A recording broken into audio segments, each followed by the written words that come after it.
Good morning, ladies. Welcome to Tween Talk Live. Our session today is Fun with Words, how to strengthen your tweens' critical thinking skills this summer. Yes, you will leave today with something actionable that you can do that's actually going to increase your tweens' critical thinking skills. Even though summer's half done, there is still time. I'm Marina Gabor, founder of this group, Homeschooling Mom, maybe like some of you, writing instructor, among other things. So I've spent a lot of time teaching tweens to write overseas, here in Canada. I developed a writing curriculum for my children. I later taught that to other students. I was a certified instructor with the Institute for Excellence in Writing, and I tutored classical conversations essentials. So, just a bit of background relevant to our topic today. When we're talking about fun with words, how to strengthen your tween's critical thinking skills this summer.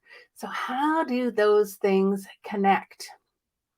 We're going to talk about one style of writing your tween can do in like 15 minutes. They'll have fun with it, even if they hate writing. I promise. I've had kids that just detest writing, and they, if I say they enjoy it, that might be too far of a stretch. They might not enjoy it the first time. Then they realize, oh, I can do this. And it gets better from there. And it's also one type of writing that we're going to be doing as a regular bonus workshop in the Life Skills Club that we are starting this fall. Super excited about that. If you are joining me live, please type hashtag live in the chat. And if this is you here on a replay, so glad you're here. Thank you for joining me. Type hashtag replay so I know you've been here and I can reach out and say hi. Now, the struggle to solve problems creates new neural pathways and networks in the brain. So cool. And it increases the capacity for reasoning. And they say that between the ages of 10 and 12 is an optimal time to develop these critical thinking skills. So in those tween years, this is like prime time for developing some of those critical thinking skills that is going to help them as they go through adolescence, help them make better decisions, help them as they become more independent. And quite honestly, that is the goal, to have our kids learn how to think for themselves so they can be productive members of society, doing good things, making good decisions. That's what we want for our kids. So how can we use writing to improve our tweens' critical thinking skills? Well, quite a few years ago. Now my girls are heading to the late teens, but I remember being at a homeschool convention and I was looking at all of the curriculum, and there was writing curriculum, and there was all different kinds of writing curriculum. And I thought, I have 3 daughters. They're all very different. They have different needs when it comes to writing. And as I was looking through all the workbooks, I thought, well, I might use a couple pages out of this and a couple pages out of this, and this isn't going to work. Sometimes they just had stuff that seemed like busy work, and I'm so anti-busy work. If you like to keep your kids busy doing busy work, great for you. Not my thing. So there was a lot of fluff. Not on all of them. There's some really good programs out there. Didn't really feel like they were for me. And also, writing was a chore. It seemed like it was all this grammar drill, grammar drill, grammar drill. And I know I'm going to get a bit of pushback, but I want you to listen and hear me out a little bit. Yes, it's important to know grammar, but why is it important to know grammar? If we learn grammar in context and use grammar to create style, then it's powerful. So, yes, we need to use grammar and learn grammar, but in context to create style, to create powerful writing. And there is simply no way to give feedback without overwhelming them. So, a bunch of programs, lots of things to give feedback. Nobody wants a list of like a million things. Oh, you did this wrong and this wrong and this wrong. So, anyway, I just thought this is not working. Uh, there's, I need to figure out a better system for my kids. So that's what I did. And in all of that, I discovered the 7-sentence story. I don't know, maybe you've heard of the 7-sentence story. It's this magical thing that just flips the switch on when you're thinking about writing, especially if you have reluctant writers. It was just what we needed to make writing fun, fast, fresh.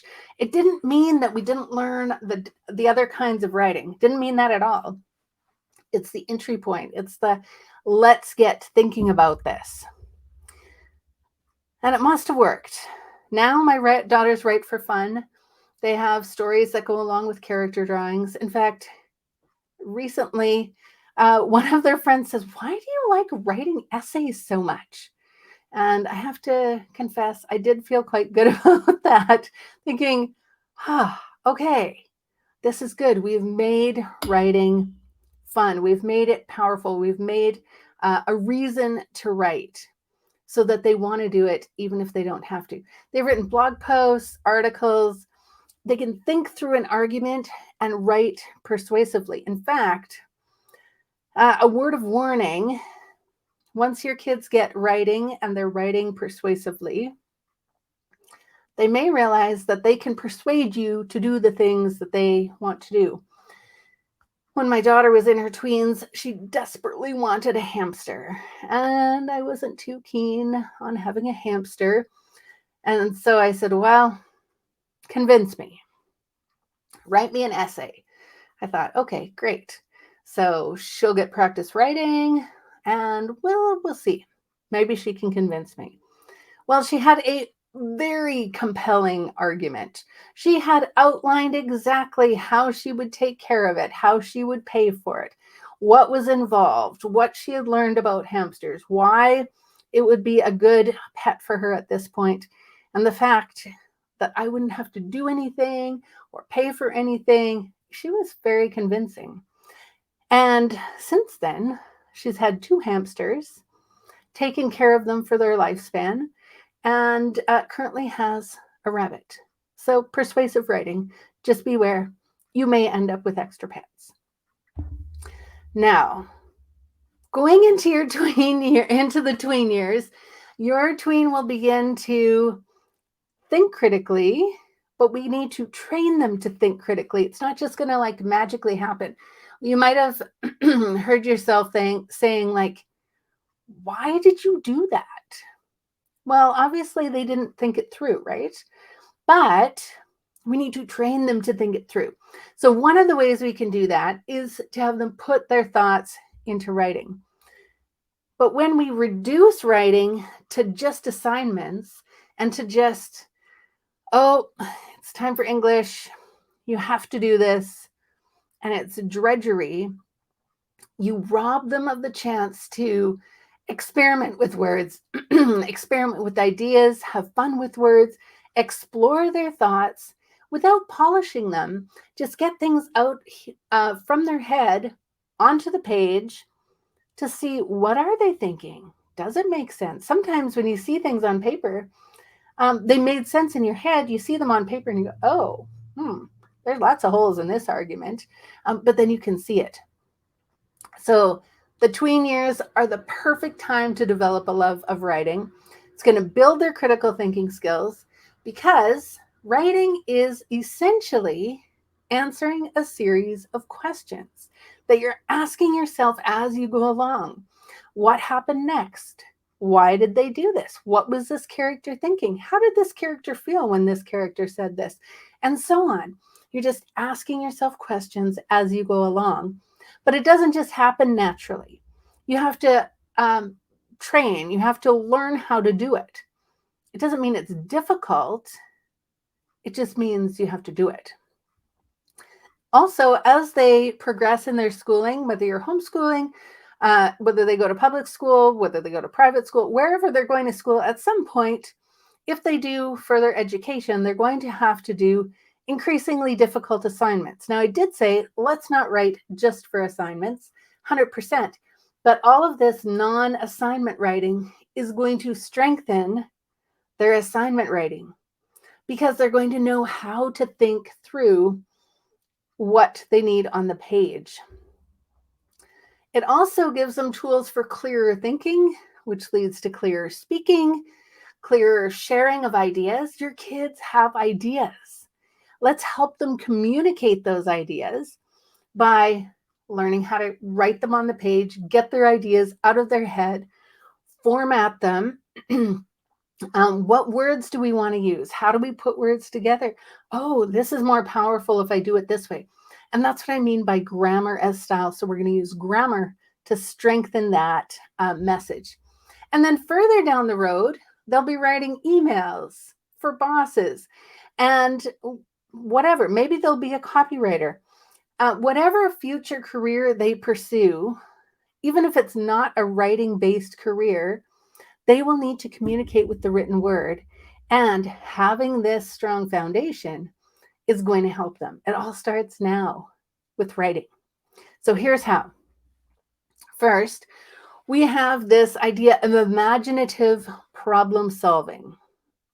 Imaginative problem solving. So think about this. Or grab a sip of your beverage. We need to think through stuff when there's no stress. So we want to give our tweens opportunities to solve problems. But sometimes the stakes can be kind of high, or sometimes it feels like we have to contrive a situation so they can make a decision or solve a problem. But what if in their writing, they have the opportunity to have the characters in a situation and get the characters out of that sticky situation? And they might try several different ways to get the character out of that situation. So this is imaginative problem solving. It's not a real problem. The stakes are super low. And as they are trying to figure out, oh, how do I get the characters out of this difficult situation? Oh, maybe I'll do this thing. And it sounds ridiculous. And they go along and they soon encounter a problem like, oh, if I get the character to do this, then they can't actually do this later on. So they start developing these critical thinking skills by thinking through these scenarios that aren't in the real world, but then they can use those examples. Oh yeah, I remember when I had this character that did this and it didn't really end well, because they can start playing the movie in their head, thinking ahead, thinking of all those what if scenarios. So then when it's time to think through a real life scenario, they can go, oh, well, if I did this, then this might happen. I don't want that to happen. Okay, let's go back here. If I did this, this might happen. That's not too bad. Okay, so then if I did that thing, then what might happen after that? Now, this is not some magical thing where you pour in a little bit of writing and magically they're amazing critical thinkers. This is a process. So just to be realistic, right? They can't just do one 7-sentence story and amazingly be perfect critical thinkers. It is a process, but by doing these tiny stories, these 7-sentence stories, it keeps them doing it. It's fun, and they are going to strengthen those skills. Also, this imaginative problem solving allows them to be silly. It takes the pressure off. And sometimes they have to go through some silly solutions to end up with something, oh, yeah, that might actually work. So one of the things I know that I've seen kids start getting really silly in the stories And our first inclination is like, oh, I'm so embarrassed that my kid is writing this. This is so embarrassing. Let it go. It's okay. Totally okay. A couple of things: they're writing, they're getting ideas down, they're just testing the waters. They're not going to do that forever. I promise. They will start writing about more serious, logical kind of things, but we don't want to take away that joy and that silliness when they are learning. Okay, so to the 7 sentence story, we have a framework. So they don't even have to think about what do I need to get on the page, because they're just answering questions as they go through the framework. So, what is the problem? Well, who is in the story? Well, let's make stuff up. Who is in this story? Okay, and then what's going to happen next? And just keep going through the framework. And if they want to write more sentences, great. They don't have to. So, for your reluctant writers, or if you're in under a time crunch, 7 sentences, you can whip off a story. You've still had to think it through. Critical thinking skills are being developed. Finally, fun writing prompts. So, writing prompts create constraints. And constraints are a good thing. If you say you can write about anything, your brain just kind of freezes and goes, where do I start? Like, how do I process all the millions of options? But if you start with a writing prompt, there are some constraints. So you go, oh, okay. So instead of having this many idea options, now we've narrowed it down. Okay, so we can only write about these things. So if I could only write about these things and this kind of character, then they can only have these kind of situations, which would probably only lead to these outcomes. So it totally narrows it and takes off this paralysis that happens when you have too many choices. So those 3 things, again, we have imaginative problem solving. Then we have our 7 sentence story framework, and we are using fun writing prompts. So if we have a short-term view of creating a love of writing, meaning we're doing these 7 sentence stories, or at least we have like a high tolerance for things that we're, moderately good at. Doesn't mean they're going to love writing, but they'll probably develop a reasonable tolerance. Yeah, I can do this because we've focused on this short-term 7 sentence story framework. And then the long-term view is we're helping them build a foundation for better career options. So you think, wow, how do I get from here to here? It's a progression. They're in their tweens. They have time. So we're helping them develop those critical thinking skills using that 7 sentence story framework model. And that is going to help them realize, oh, writing is not so bad. And as they go along and as they get better at it, well, you generally like the things that you're good at. And so on and so forth. And the better you are at critical thinking, the better your stories will be, the better your essays will be, because there's story in essays. There's always a through line. There's always a storyline. People love a story. All the way to better career options. So that's why I'm super excited to incorporate fun writing opportunities in the Life Skills Club. It opens September 8th. Students will have access to a 7 sentence story workshop every month. That's how much I believe in this. I love guiding students through this. It is so much fun. If you want to see what it's about, type hashtag 7 sentence story in the chat. I'll send you a free 7 sentence story printable. You can give it a try with your tween. See how it goes. I'd love to hear what you think. And get started now, because You can have fun with words, and those fun with words can help your tween build critical thinking skills this summer. Thank you for joining me here today. I hope this was helpful. I hope this instilled a little bit of hope when you're thinking about helping your child with writing and critical thinking skills. And until next time.